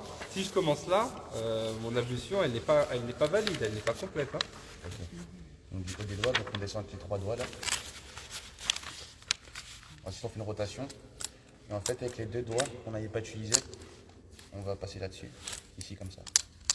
Ensuite on remonte ici. Et donc ici à différentes manières, donc comme elle a dit Khalid, donc avec le petit doigt, on passe entre les doigts. Sinon, on monte là comme ça, et en fait on peut passer comme ça. Entre l'index et le pouce. Et on refait la même chose donc avec le bras gauche, donc on passe donc du dos de la main, on descend donc avec ces trois doigts là. On descend donc jusqu'au coude, on fait la rotation avec ces deux doigts ici. Donc on va essuyer ici là comme ça. Et donc ici pareil, on repasse entre les doigts. De cette manière là ou avec les petits doigts. Est-ce que il a oublié des choses? Oui.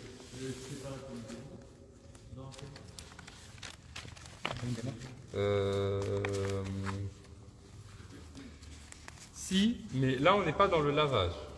Hein, vous savez, dans les petites ablutions, je vous avais dit, n'oubliez pas vraiment de bien frotter de cette manière-là. Là, on n'est pas dans le lavage, on est vraiment dans l'essuyage. Ça veut dire qu'il faut juste passer les mains dessus.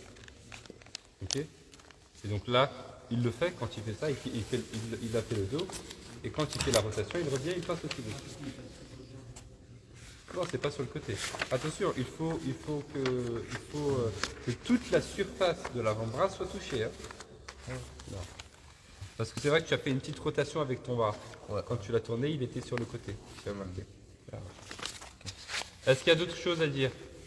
Ou est-ce que c'est bon? Est-ce que tu as dit Bismillah? Voilà. C'est bon? Vous savez tous faire tayammum alors? D'accord.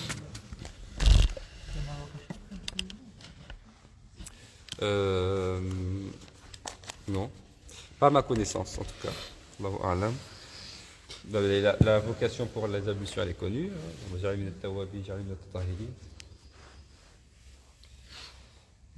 Ok, on avance? Oui.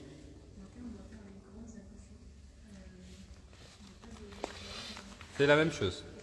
C'est la même chose. Donc l'ablution sèche peut remplacer donc les petites ablutions, comme elle peut remplacer les grandes ablutions. Hein. Je dois faire les grandes ablutions, je n'ai pas d'eau, je fais tayammum de la même manière, exactement la même manière, c'est pareil. Okay.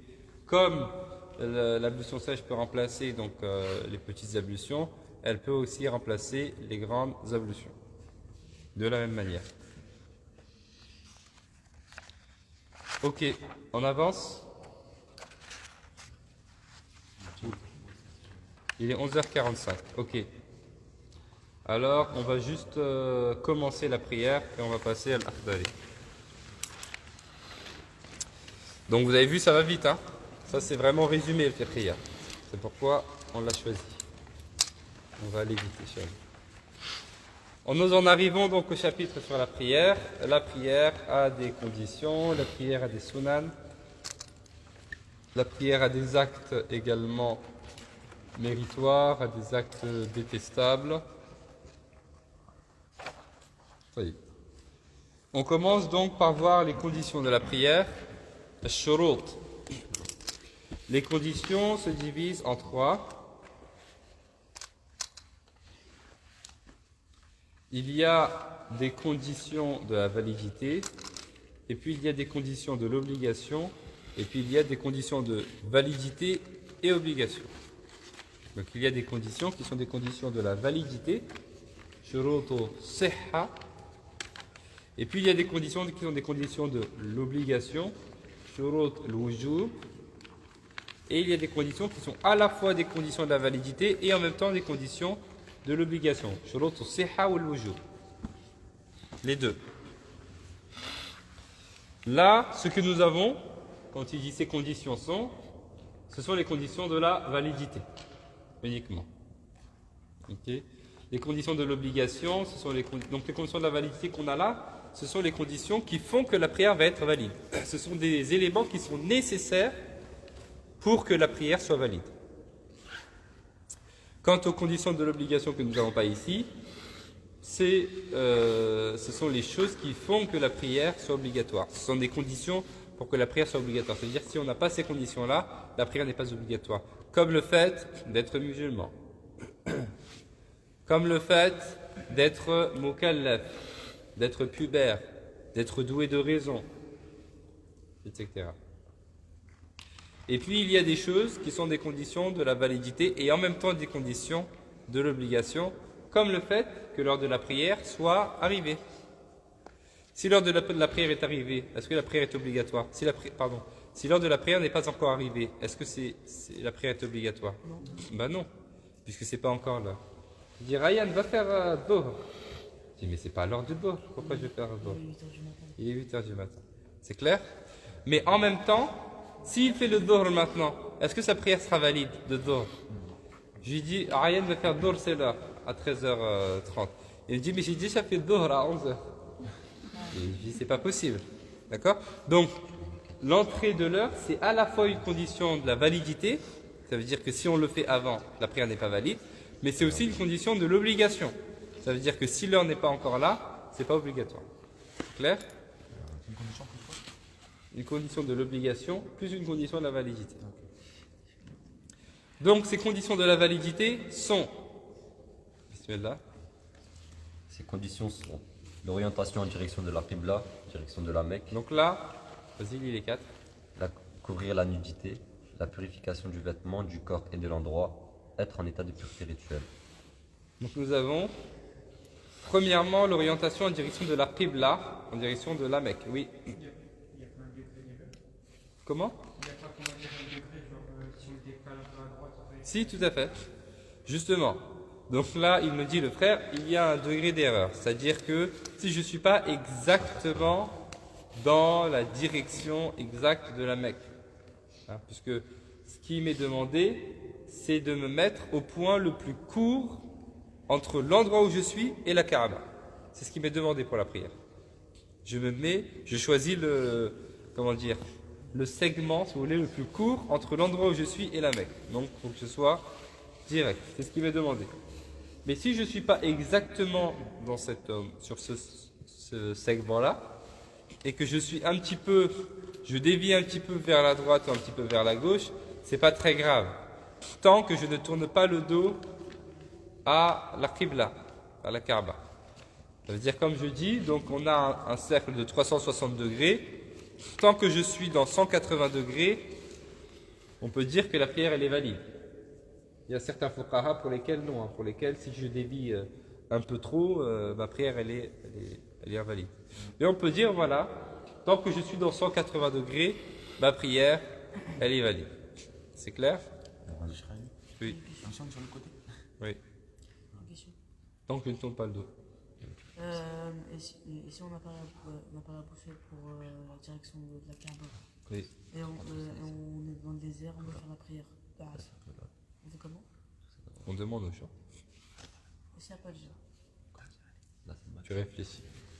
Tu regardes le soleil. Il faut que le soleil soit au sud-est. Il faut que tu te mettes en direction du sud-est. Donc tu regardes par rapport au soleil. Tu fais ton effort d'interprétation et tu pries. Parce que c'est ce qui t'est demandé. Tu dois toujours, dans tout ce qu'Allah nous demande de faire, on doit faire le plus qu'on peut. L'effort autant qu'on le peut. Donc si je suis sûr, je suis sûr. Je ne suis pas sûr, je demande aux gens. Il n'y a pas de gens, je fais mon effort, je réfléchis et je prie en fonction du résultat sur lequel je suis arrivé. Comme le mujtahid. Ok? Le mujtahid, il est obligatoire pour lui de faire son effort. Il a fait son effort, il est arrivé au résultat. Nous, pareil, on doit faire la prière, c'est où la qibla, je fais mon ijtihad, je fais mon effort, j'arrive à un résultat, je le suis.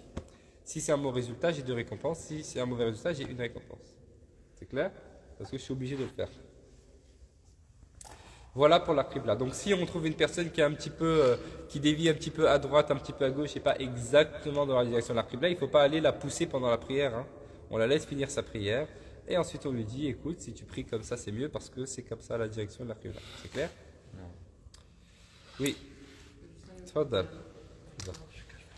Deuxièmement, nous avons couvrir la nudité. Donc couvrir la nudité, c'est couvrir la aura, très simplement. Donc c'est la aura, la nudité pour l'homme, c'est tout le corps.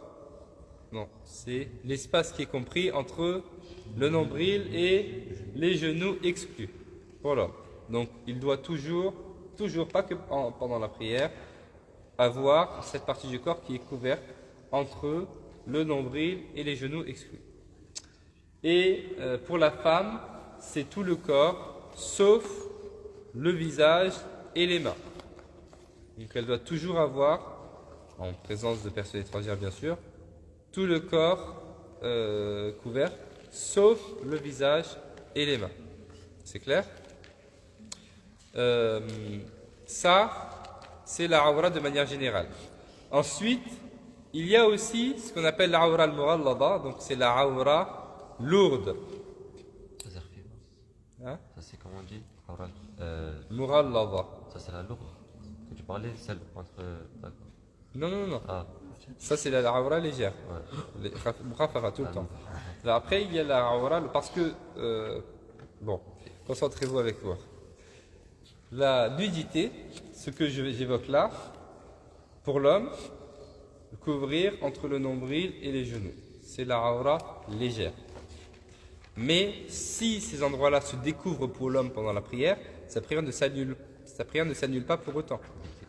En revanche, si la grande awra, à savoir les parties intimes, se découvrent pendant sa prière, là, sa prière s'annule. Est-ce que c'est clair? Très bien. Pour la femme, elle doit couvrir toujours tout son corps, sauf son visage et ses mains. Mais, si jamais ce qu'il y a en dessous de ses genoux se découvre pendant sa prière, ou ce qu'il y a au-dessus de sa poitrine se découvre pendant sa prière ne s'annule pas pour autant. Elle est valide, y compris si la femme prie sans voile. Par exemple, son voile tombe, que sa prière reste valide. Par contre, à partir du moment où ce qui est en dessous de la poitrine ou au-dessus des genoux se découvre, là, sa prière s'annule. Est-ce que c'est clair? C'est clair? Donc là, certains fuqaha distinguent deux awra pendant la prière. Certains ne le font pas. Et ils disent juste, à partir du moment où tel endroit se découvre, la prière s'annule. Okay? Mais on peut, voilà, juste pour comprendre un peu, de manière un peu pour la méthodologie, donc dire, il y a une awra légère. Pour l'homme, c'est ce qui est compris entre le nombril et les genoux, de manière générale. Et pour la femme, c'est ce qui est au-dessus de la poitrine et en dessous des genoux. Et puis, il y a la grande awra qui, elle, annule la prière, les parties intimes pour l'homme, et en dessous de la poitrine et au-dessus des genoux pour la femme. Oui. La dernière fois, quand on faisait cette partie-là, tu avais dit bidikri wal qudra. C'est-à-dire, même si, par exemple, une femme elle va prier, elle a oublié de mettre son voile, alors sa prière est valide. Tout à fait. Bidikri wal qudra, qu'est-ce que ça veut dire? Ça veut dire si on s'en souvient et si on en a la capacité. Si je n'ai pas de quoi me couvrir, on ne me demande pas de me couvrir. Ok? Et si j'ai oublié aussi, que j'ai fait la prière de cette manière-là, ma prière est valide aussi. Parce que ça, c'est une condition, si je m'en souviens et si j'en ai la capacité uniquement. Oui? Et si par exemple une femme elle a oublié de mettre son voile et qu'elle a déjà débuté la prière, est-ce qu'elle arrête sa prière pour recommencer ou est-ce qu'elle continue? La prière n'est pas invalidée, mais il faut qu'elle se couvre. Oui. Non, elle n'est pas obligée de refaire. Si elle peut se couvrir sans faire trop de gestes, elle le fait. Par contre, si ça va nécessiter pour elle beaucoup de gestes, elle est obligée de recommencer. Parce que le fait de faire beaucoup de gestes qui ne font pas partie de la prière, ça va annuler sa prière. C'est clair? C'est comme le cas de la purification sur le vêtement et tout. Je m'en rends compte pendant la prière. Si je peux l'enlever sans faire trop de gestes, je l'enlève. Par contre, si ça va nécessiter beaucoup de gestes, donc il faut que je le mette dessus. C'est clair? Ok, et on s'arrête là, parce que sinon on va prendre trop de temps. Et il faut qu'on passe à l'Akhdari parce qu'on part à 12h30. On s'arrête là, Inch'Allah. Demain, on poursuit donc sur la prière. Oui. Il y avait 4 conditions, non? Oui, et on en fait juste 2. Parce qu'on a dépassé, on devait commencer à 11h45 l'Akhdari. Du coup, demain, on fait un Akhdari aussi. Demain? Demain. Il n'y a pas tout le monde qui est là demain. Ah, pour les gens qui sont dans l'Irtikaf.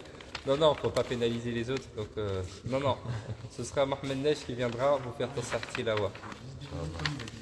Demain à partir de midi. Inch'Allah.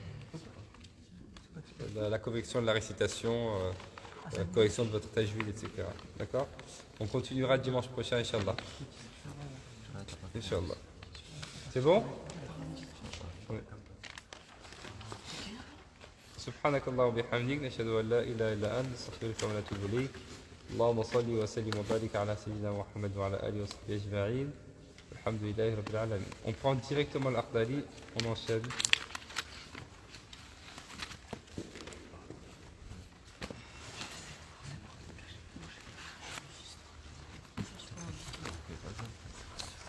Si tu veux, je pense que c'est pas utile. Mais si tu veux, tu peux. Mais c'est pas utile. Parce que, quand est-ce que tu veux l'écouter? Les cours, nous j'ai enregistré plein de cours, mais tu ne trouveras pas le temps de les réécouter. Donc c'est pour ça, plutôt que d'enregistrer, il faut se concentrer au maximum au moment du cours. Tu vois? Yallah, salam. Bismillah. Où est-ce qu'on s'est arrêté à quelle page 86. On était les 3 postures recommandées. Ah oui, effectivement. D'accord. Alors allez, levez-vous pour vos pieds quand même. 2 minutes.